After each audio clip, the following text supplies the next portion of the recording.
Usul seterusnya, usul nombor 26 tahun 2020, usul di bawah Peraturan Tetap 26/1 oleh Yang Berhormat Kota Anggerik. Silakan Yang Berhormat Kota Anggerik bawa usul. Jangan terlalu panjang. Sekejap. Tuan Speaker dan ahli yang berhormat sekalian, saya ingin membawa satu usul yang berbunyi seperti berikut.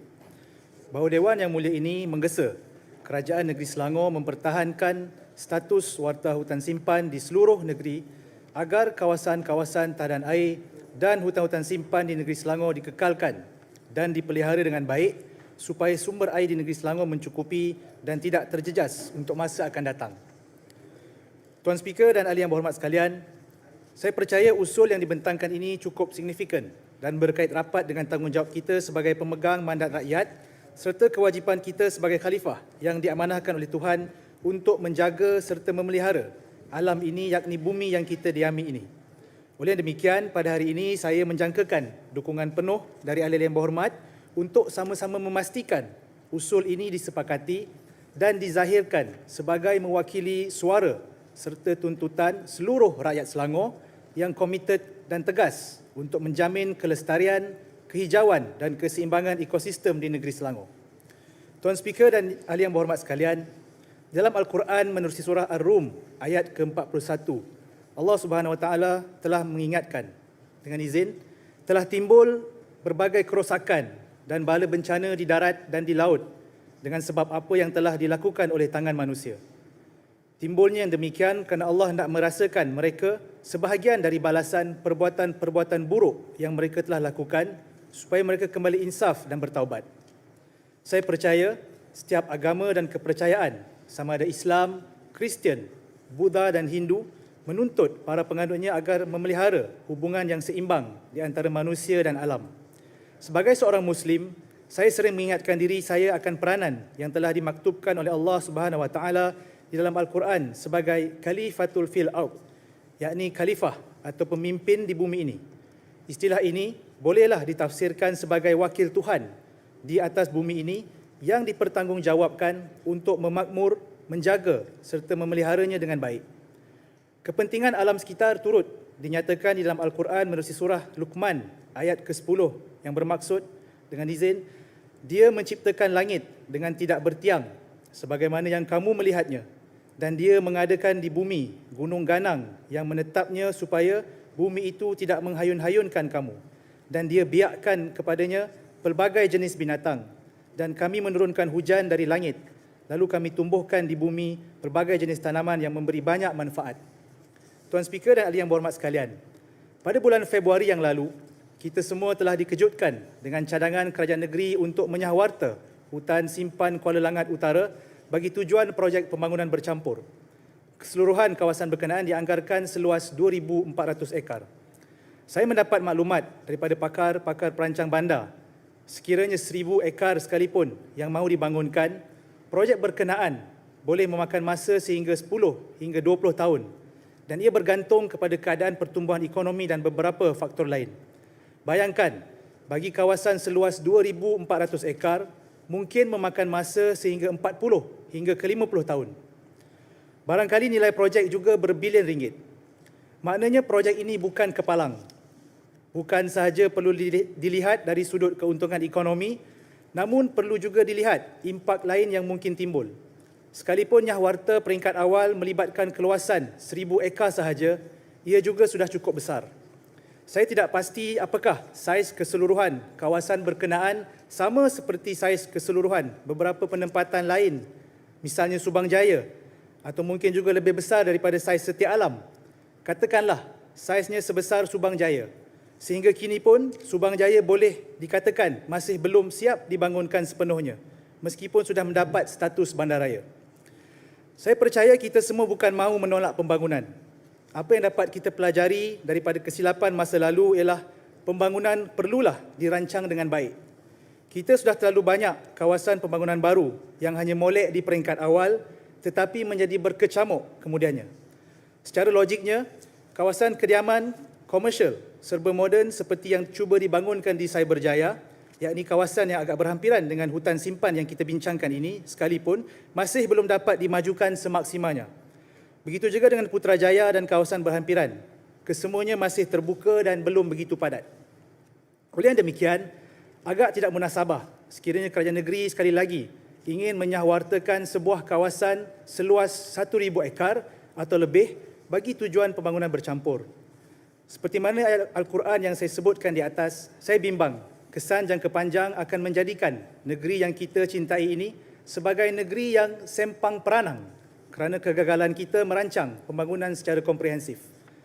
Tak kala saya memandu kereta ke arah selatan sebelum membelok ke lebuh raya menuju ke KLIA, saya juga dapat lihat bangunan tinggi dipacak di kawasan berhampiran hutan simpan yang kita bicarakan ini. Terdetik di dalam hati saya perasaan yang aneh, iaitu bagaimanakah pangsa puri yang begitu tinggi didirikan di dalam kawasan yang sekelilingnya masih tanah kosong. Ia seakan-akan menggambarkan betapa sifat tamak pemaju yang mahu mengahut keuntungan yang maksima dengan membangun pangsa puri di tengah-tengah padang jarak padang terkukur. Sudah tentu rumah yang disusun ke atas akan lebih menguntungkan termasuk dalam tempoh masa panjang ketimbang rumah yang dibangunkan secara teres, berkembar ataupun banglo. Apa yang boleh saya bayangkan, pembangunan apartmen atau kondominium sebeginilah yang menjadi antara punca kediaman landed menjadi begitu mahal. Kalau pangsa puri pun dijual dengan harga RM500,000 hingga ke RM1 juta, berapa pula harga sebuah kediaman landed? Sedangkan bagaimana sempit pun negeri Selangor ini, kita masih punya tanah yang luas. Apatah lagi di kawasan Kuala Langat yang belum pun begitu maju serta padat. Apa yang saya maksudkan di sini ialah setiap keputusan kita di dalam Dewan Yang Mulia ini akan memberi kesan di masa depan, sama ada kesan ekonomi maupun kesan sosial. Oleh itu, pada pandangan saya, sekali lagi, kerajaan negeri perlu cermat dan berhati-hati manakala mahu menyahwarta hutan simpan maupun membangunkan kawasan pembangunan baru agar kita tidak mengulangi kesilapan lampau. Tuan Speaker dan ahli yang berhormat, tindakan untuk menyahwarta hutan Kuala Langat Utara ini tidak boleh dilakukan tanpa rundingan dengan pelbagai pihak, sama ada golongan profesional maupun dengan pemegang taruh di kawasan berkenaan. Antara pemegang taruh yang penting ialah masyarakat di kawasan berhampiran. Saya sedar sejak awal tahun ini lagi, kerajaan negeri telah melakukan proses pendengaran awam bagi mendengar setiap pandangan di pelbagai peringkat. Susulan dari itu, banyak bantahan telah diterima melibatkan pelbagai segmen masyarakat termasuk pimpinan politik, ahli akademik, badan-badan bukan kerajaan, wakil-wakil komuniti orang asli, penjawat awam, syarikat-syarikat swasta dan lain-lain. Bahkan menerusi sesi pendengaran awam yang dijalankan di Pulau Keri pada sekitar September yang lalu, ahli-ahli yang berhormat dari Bukit Lanjan, Banting dan Sijangkang turut menzahirkan protes mereka di samping wakil-wakil komuniti orang asli dari sekurang-kurangnya 7 buah kampung. Saya sendiri bersama-sama dengan ahli-ahli yang berhormat dari Kampung Tungku, Pelabuhan Kelang, Dusun Tua dan Rawang turut menyatakan bantahan kami terhadap cadangan ini menerusi petisyen awam yang digerakkan oleh gabungan beberapa NGO, di antaranya Persatuan Kesedaran dan Keadaan Iklim Malaysia, KAMY, Pertubuhan Pelindung Khazanah Alam, PEKA, Persatuan Tindakan Alam Sekitar Kuala Langat, Persatuan Aktivis Sahabat Alam, Kuasa dan Greenpeace Malaysia. Menurut maklumat yang diterbitkan di laman sesawang Greenpeace Malaysia, hutan simpan Kuala Langat Utara yang telah diwartakan pada awal tahun 1920-an telah pun mengalami kemerosotan sebanyak 97% dari saiz asal. Hutan ini adalah hutan paya gambut yang mempunyai keunikan biodiversity dan fungsi ekosistem yang penting untuk penduduk sekitar Banting dan Kuala Langat. Selain berfungsi sebagai kawasan tadahan air semula jadi, hutan ini juga adalah kawasan rayau bagi komuniti orang asli di mana kehidupan mereka sememangnya bergantung kepada hutan ini. Hutan ini juga merupakan habitat kepada spesies fauna terancam seperti beruang matahari, tupai terbang, ikan laga merah langat serta beberapa spesies tumbuhan terancam seperti meranti bunga, meranti bakau dan mersawa paya.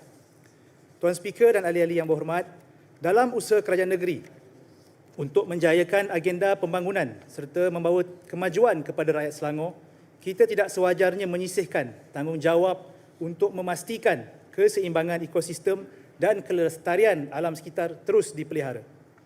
Persatuan Pencinta Alam Malaysia melalui Presidennya Profesor Dr. Ahmad Ismail juga ada menyentuh dan mengulas mengenai kawasan berkenaan. pandangan beliau yang telah terbit dalam akhbar Berita Harian pada 29 September lalu menyatakan dengan tegas bahawa kawasan itu mempunyai kepentingan di dalam pemeliharaan flora dan fauna di negeri Selangor. Selain daripada itu, ia menjadi kawasan rayau dan penempatan orang asli. Selangor sebagai sebuah negeri maju juga disarankan agar menjadi negeri contoh dalam usaha pemeliharaan hutan simpan. Sehubungan dengan itu, suka untuk saya tegaskan kepada pihak kerajaan negeri nasihat serta ingatan oleh Duli Yang Maha Mulia Sultan Selangor pada istiadat pembukaan persidangan penggal kedua Dewan Negeri Selangor yang ke-14 pada 18 Mac 2019 yang menitahkan agar kawasan-kawasan tadan air dan hutan-hutan simpan di negeri Selangor dikekalkan dan dipelihara dengan baik supaya sumber air di negeri Selangor ini mencukupi dan tidak terjejas untuk masa akan datang. Menerusi titah ucapan yang sama, Duli Yang Maha Mulia Tuanku turut menitahkan agar usaha-usaha mengekalkan hutan simpan serta keindahan flora dan fauna semula jadi di hutan hendaklah dilakukan serta memastikan bahawa tiada aktiviti pembalakan berlaku di hutan-hutan simpan dan kawasan tadahan air ini. Kita amat sedar bahawa sekali lagi masalah yang kita hadapi hari ini tidak lain adalah apa yang kita tanggung kesan daripada kepincangan pentadbiran yang lalu. Antaranya ialah bila mana tanah-tanah negeri dipindahkan kepada anak-anak syarikat tertentu secara besar-besaran. Bermula dari situ, apa yang kemudiannya terjadi ialah risiko salah urus sehingga kerajaan negeri terpaksa menanggung pelbagai kerugian. Apabila rugi, maka akhirnya kerajaan negerilah yang terpaksa menanggungnya. Oleh itu, saya mengambil kesempatan ini untuk mencadangkan kepada kerajaan negeri agar mengambil alih semula tanah-tanah yang secara pukal telah diberikan kepada anak-anak syarikat tertentu dan menyusun semula perancangan pembangunan yang lebih memberikan manfaat kepada rakyat. Setidak-tidaknya dengan cara ini, sekiranya berlaku sesuatu yang buruk dan tidak diingini sekalipun, kerajaan negeri tetap tidak kehilangan tanah yang bernilai berjuta bahkan berbilion ringgit. Tata kelola anak-anak syarikat milik kerajaan negeri juga wajar berubah demi memastikan setiap amanah yang dipertanggungjawabkan dapat digalas dengan baik. Zaman di mana bangsa kita dikenali sebagai bangsa penjual tanah pusaka sudah berakhir. Sekian, saya mohon mencadangkan. Silakan Subang Jaya.